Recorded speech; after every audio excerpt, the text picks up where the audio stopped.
नियम 4, हमेशा जरूरत से कम बोलें। विचार, लोगों को शब्दों से प्रभावित करने की कोशिश ना करें। आप जितना ज्यादा बोलेंगे उतने ही साधारण नजर आएंगे और आपका नियंत्रण उतना ही कम होगा। अगर आप अपनी बात को अस्पष्ट, गोलमोल और अजीब रखेंगे तो आपकी नीरस बात भी मौलिक लगेगी। सशक्त लोग कम बोलकर प्रभावित करते हैं और ज्यादा रौबदार दिखते हैं। इस बात की ज्यादा संभावना होती है कि ज्यादा बोलते समय आपके मुंह से कोई ना कोई मूर्खतापूर्ण बात निकल ही जाएगी। शक्ति की कुंजी। शक्ति कई मायनों में दिखावे का खेल है। जब आप जरूरत से कम बोलते हैं तो आप हमेशा वास्तविकता से ज्यादा महान और शक्तिशाली नजर आते हैं। आपकी चुप्पी से दूसरे लोग परेशान हो जाएंगे। इंसान विश्लेषण और स्पष्टीकरण करने वाली मशीनें हैं। वे यह जानने की फिराक में रहते हैं कि आप क्या सोच रहे हैं। जब आप अपने शब्दों को सावधानी से नियंत्रित करते हैं तो वे आपके इरादों या आपकी मंशा को नहीं समझ पाते। आपके संक्षिप्त जवाब या खामोशी से वे रक्षात्मक हो जाएंगे और बीच में कूद पड़ेंगे। आपकी खामोशी के खाली स्थान को भरने की हड़बड़ी में वे घबराकर कुछ भी बोलने लगेंगे, जिससे आपको उनके और उनकी कमजोरियों के बारे में बहुमूल्य जानकारी मिलेगी। आपसे मिलकर जाने के बाद उन्हें ऐसा लगेगा जैसे वे लुट गए हो। घर जाकर वे आपके हर शब्द पर गहराई से विचार करेंगे। आपकी संक्षिप्त टिप्पणियों पर जब लोग अतिरिक्त ध्यान देंगे तो इससे आपकी शक्ति तो बढ़नी ही है। युवावस्था में चित्रकार एंडी वारहोल को यह समझ में आ गया कि लोगों से बात करके उनसे अपना मनचाहा काम करवाना असंभव है।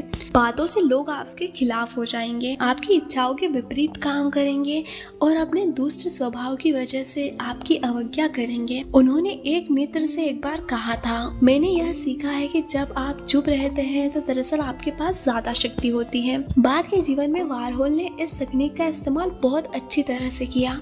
इंटरव्यू में वे भविष्यवाणी की तरह बहुत संक्षिप्त वाक्य बोलते थे। वे कोई जटिल और रहस्यमयी बात कह देते थे और इंटरव्यू लेने वाला उस उधेड़-बुन में रहता था कि इसका न जाने क्या मतलब होगा।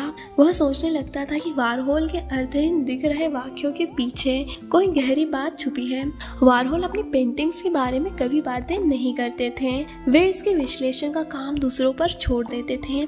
वे अपने काम के बारे में जितना कम बोलते थे, दूसरे लोग उसके बारे में उतनी ही ज्यादा बातें करते थे। लोग उसके बारे में जितनी ज्यादा बातें करते थे, वारहोल की पेंटिंग्स उतनी ही ज्यादा महंगी बिकती थी। जरूरत से कम बोलकर आप अपनी शक्ति का नाटकीय को बहुत ज्यादा बढ़ा लेते हैं। इसके अलावा आप जितना कम बोलेंगे, आपके मुंह से कोई मूर्खतापूर्ण या खतरनाक बात निकलने का जोखिम भी उतना ही कम होगा। 1825 में निकोलस प्रथम रूस के सिंहासन पर बैठे। उनके सिंहासन पर बैठते ही उनके खिलाफ विद्रोह होने लगा। यह विद्रोह उदारवादी कर रहे थे जो आधुनिकीकरण की मांग कर रहे थे। वे चाहते थे कि रूस में यूरोप के बाकी देशों की तरह उद्योग धंधे और इमारतें बने। दिसंबर के विद्रोह के नाम से मशहूर इस विद्रोह का निर्ममता से दमन करते हुए निकोलस प्रथम ने विद्रोही नेता कोंदरेटी रेलेव को मृत्युदंड का आदेश दिया। रेलेव को फांसी दी जाने के तख्ते पर खड़ा किया गया और उसके गले में रस्सी बांध दी गई। फिर नीचे से तख्ता हटा लिया गया,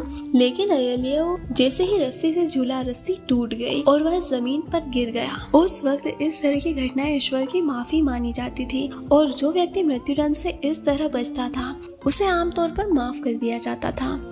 जब रेलेव अपने पैरों पर खड़ा हुआ तो उसे चोट लगी थी, लेकिन उसे यकीन था कि उसकी जान बच गई है। इसलिए वह भीड़ से चिल्लाकर बोला, तुम लोगों ने देखा, रूस वाले कोई भी काम ठीक तरह से नहीं कर सकते हैं। उन्हें तो रस्सी बनानी भी नहीं आती है।